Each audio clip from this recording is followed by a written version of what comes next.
All the classics all the time. It's Belfast 89 FM. And I'm joined now by a lady who's going to be a familiar voice on Belfast 89 from probably October onwards. Her name is Michelle Lestis. She is a business coach across Britain and Ireland. Michelle, you're almost a dragon, aren't you? Oh, Justin, you're far too nice to me. Well, I've been in business for a very long time. Wouldn't necessarily call myself a dragon, but I grew up in a family business.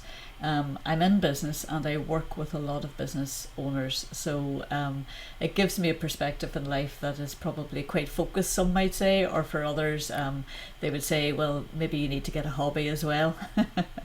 Right. Now, I always assumed that people that started in business started out sort of maybe it was their hobby and then it grew into something else because they really liked it.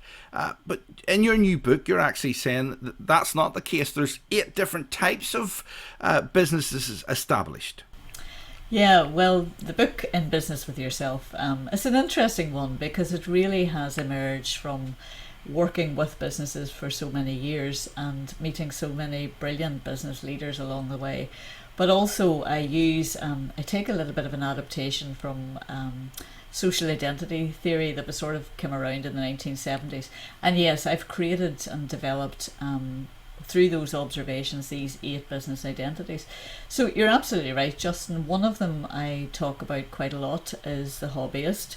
So many listeners will probably recognise that as someone who, they've got a hobby, they maybe work full time, they maybe don't work at all, but they've got this hobby and they've a few family members, a few friends that say to them, oh, that's lovely, that's really nice, why don't you start a business? And all of a sudden they're on this road where they're trying to create an income from something that really started from something they enjoy. The two things are very different, and I talk about that in the book. The idea that, when you bring a hobby to create a living, it's a very different beast, and to go through sort of the challenges and the opportunities it creates. But that's only, in my book, that's only one way of getting into business. There are many others. So, for example, someone who's maybe inherited a business. Now, they always ruin it. The third person always ruins the business, Michelle. They do, don't they? Absolutely. Some really, really specific challenges that someone taking over a family business has to deal with. Not least the fact that for many, it may not have been their first career choice, but they feel compelled and obliged to do it. Yes. Is that what happens? Well, it's also compounded by the fact that in Northern Ireland especially, we have so many family businesses. What's really interesting and important is that it's not really anyone's fault. It's just the fact that quite often when people take over a family business, it's assumed that they have this experience and knowledge and so on. And that's not always necessarily the case. And I'm always a great advocate for someone taking on a family business to go out and look around and see other things, and then of course come back to the business when you're a bit more seasoned in terms of how other businesses run, how other organisations are run, and that's always a really good tip. And I talk a little bit about that in the book, but the descendant is a very specific type of business owner. And they often come into a business well established, a culture is already there, way of doing things is already there. Many times you still have the first generation involved, and so you can get tensions and you can get, Gosh, this sounds like EastEnders or Coronation Street.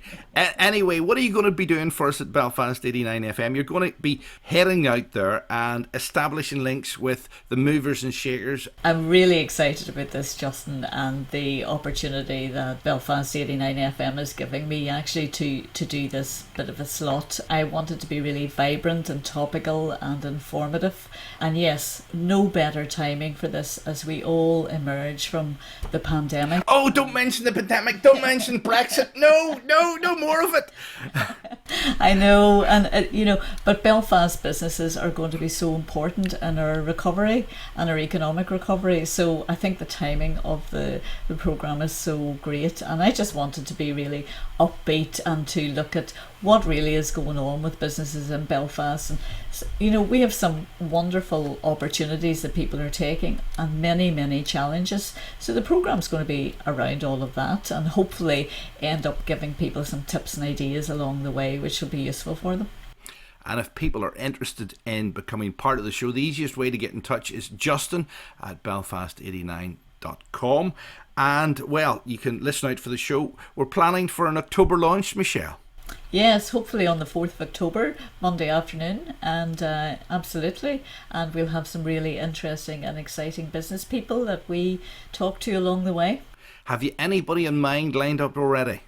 Oh, I have a few, but I'm not saying anything about it. Michelle Leicester, entrepreneurship is part of her DNA. She's a business coach across Britain and Ireland. She'll be joining me Monday afternoons from October onwards. Thank you very much, Michelle.